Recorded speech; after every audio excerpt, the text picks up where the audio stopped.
So I want to bring up some artifacts. And Sean, I'd love for you to explain them to people, explain who the people are involved, what the significance is. First, let's bring up 103, please. This is the president's daily schedule. It gets released to the media every day, sometimes the night before, sometimes morning of. And it includes at the very top who's in the pool. Okay. So, Sean, what stands out for you here in the list of who's in the pool today? Well, Axios is the print.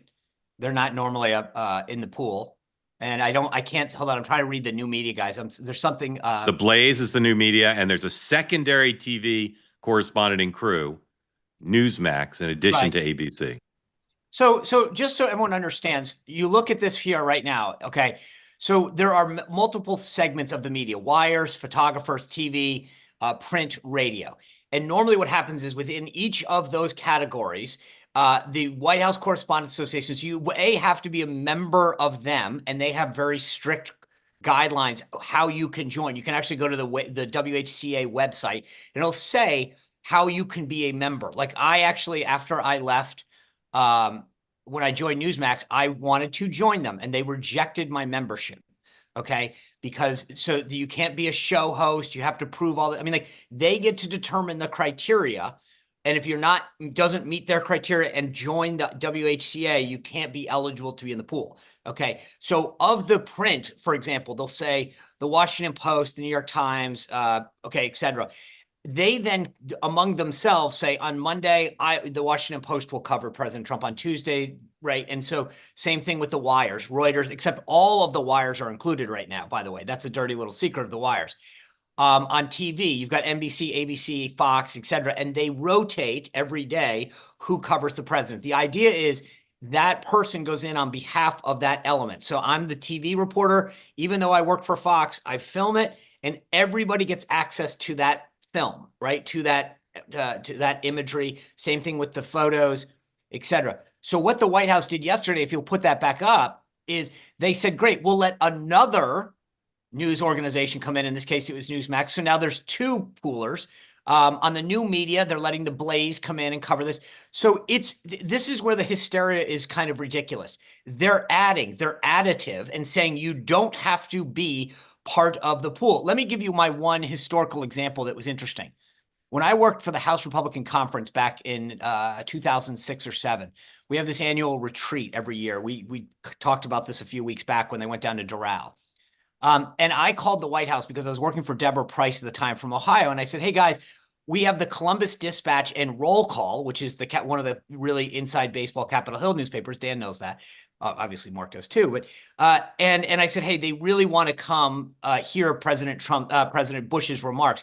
And the White House said, we can't. The WHCA won't allow us to add people to the pool. And I said, why do you care? More reporters, they should.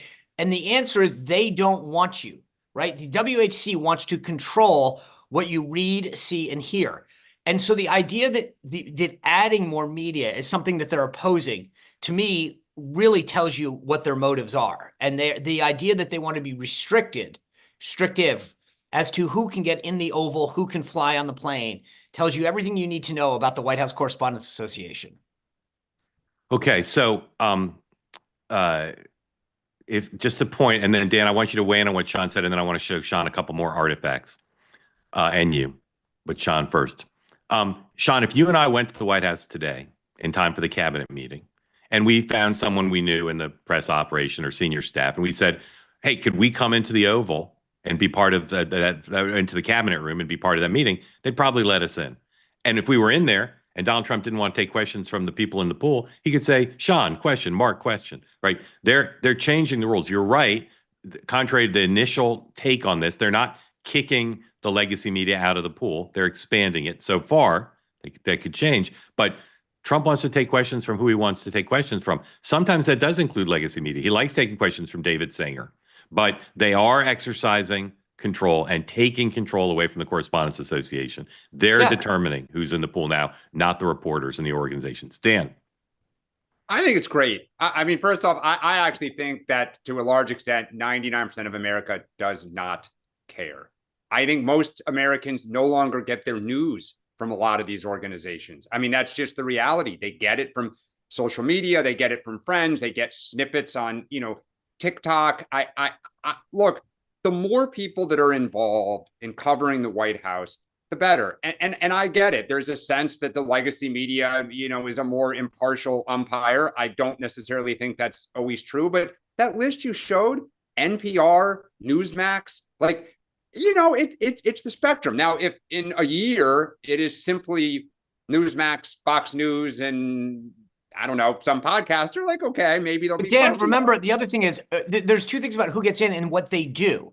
So as I said, the idea is you stand there, whether you're Newsmax or NBC, record the event and then share that with everybody. Distribute. Right. Yeah. So this is about who's covering what. One of the things when I was press secretary, I brought in Skype questions. So I would have reporters that could not, and I brought in like reporters from local television affiliates and newspapers, and yes, talk show hosts, admittedly, because I wanted to, who could ask a question that normally couldn't make it into the briefing room, and the press in the room went nuts. Because again, it's all about them controlling, right? So when COVID happened and they cut the number of seats in the briefing room that's normally 49 people can sit, and then obviously you can pile along the sides, they went down to, I think it was every other seat. So if you got down to like 12 or 14, and they would only allow you to be part of that pool if you were part of the WHCA. So in other words, no one else can come in and cover it if it's not for them. Right. And that they want to restrict it. I think what Caroline's doing is fantastic. I love how they're doing this. And I love the idea that other voices can get in there and see it. And frankly, it's good for the democracy. It's good for the press, because if I say, wow, none of you guys saw that instance occurred over there, and I'm sharing it because NBC doesn't want to highlight something or whatever, I think that's healthy and that's good.